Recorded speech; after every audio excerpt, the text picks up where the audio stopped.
بسم اللہ الرحمن الرحیم۔ السلام علیکم۔ امام مہدی کا دور خلافت آئے بغیر قیامت برپا نہیں ہوگی۔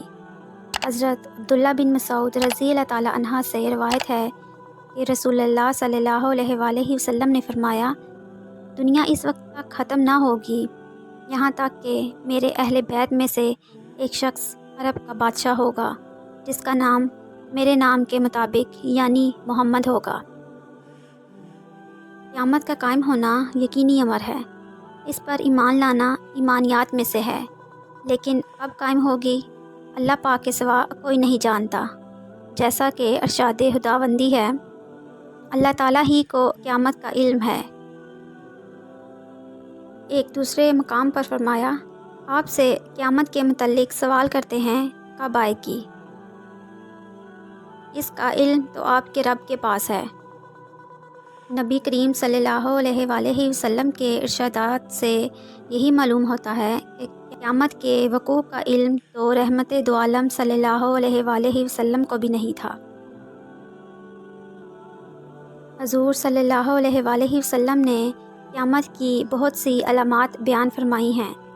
بعض علامات کبریٰ یعنی بڑی نشانیاں کہلاتی ہیں، اور بعض علامات صغریٰ ہیں جو ہزاروں میں ہیں، جن میں چند یہ ہیں: لڑکیاں ماؤں پر حکم چلانے لگیں گی، ننگے پیر ننگے بدن بکریوں کے چرواہے عالی شان مکانات پر مقابلہ بازی کریں گے، علم کم ہو جائے گا اور جہالت پھیل جائے گی، زنا کثرت سے ہوگا، عورتوں کی تعداد بہت بڑھ جائے گی اور مردوں کی تعداد بہت کم ہو جائے گی، حتیٰ کہ 50 عورتوں کا نگران صرف ایک مرد ہوگا۔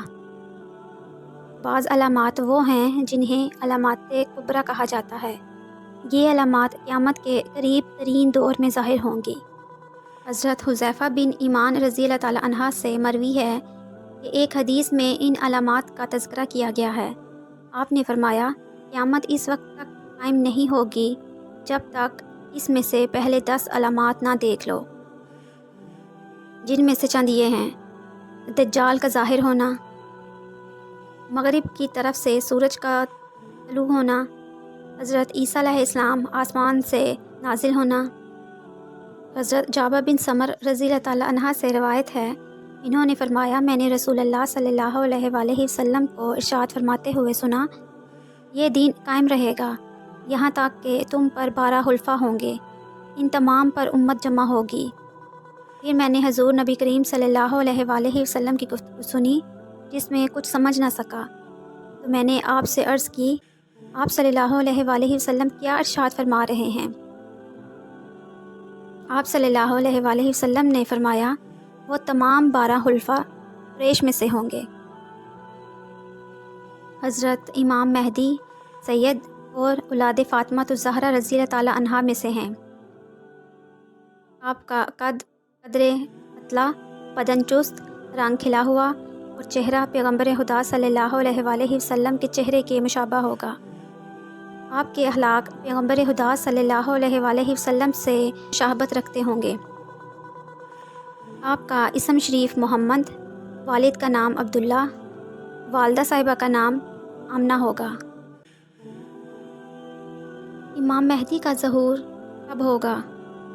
امام مہدی رضی اللہ تعالیٰ عنہ کے ظہور کے بارے میں بہت سی علامات درج ہیں، مگر بہار شریعت میں ان کا واقعہ اس طرح سے درج ہے: دنیا میں جب سب جگہ کفر کا تسلط ہوگا، اس وقت تمام ابدال بلکہ تمام اولیاء سب جگہ سے سمٹ کر حرمین شریفین کو ہجرت کر جائیں گے، صرف وہیں اسلام ہوگا اور ساری زمین کفرستان ہو جائے گی۔ رمضان شریف کا مہینہ ہوگا، ابدال طواف کعبہ میں مصروف ہوں گے اور حضرت امام مہدی بھی وہاں ہوں گے۔ اولیاء انہیں پہچانیں گے، ان سے درخواست بیعت کریں گے، وہ انکار کریں گے کہ اچانک غیب سے ایک آواز آئے گی، یعنی یہ اللہ عز و جل کا خلیفہ مہدی ہے، اس کی بات سنو اور اس کا حکم مانو، تو تمام لوگ ان کے دستے مبارک پر بیعت کریں گے۔ وہاں سے سب کو اپنے ہمراہ لے کر ملک شام کو تشریف لے کر جائیں گے۔ دجال کے 15ویں صدی کے نصف میں آنے کا امکان ہے اور حضرت مہدی علیہ السلام اس سے تقریباً 5-6 سال قبل آئیں گے۔ 5-6 سال قبل یعنی 45 یا 46 ہجری، جو انگریزی سال کے حساب سے 2024 اور 25 بنتے ہیں۔ امام مہدی کے ظہور کے بعد بہت ممکن ہے کہ 2025 کے بعد امام مہدی کی قیادت میں تیسری عالمی اسلامی جنگ ہو۔ یہ 2 سال امت مسلمہ کے لیے بڑی اہمیت کے حامل ہیں۔ اللہ تعالیٰ امت مسلمہ کو دجالی فتنوں اور سازشوں سے محفوظ فرمائے۔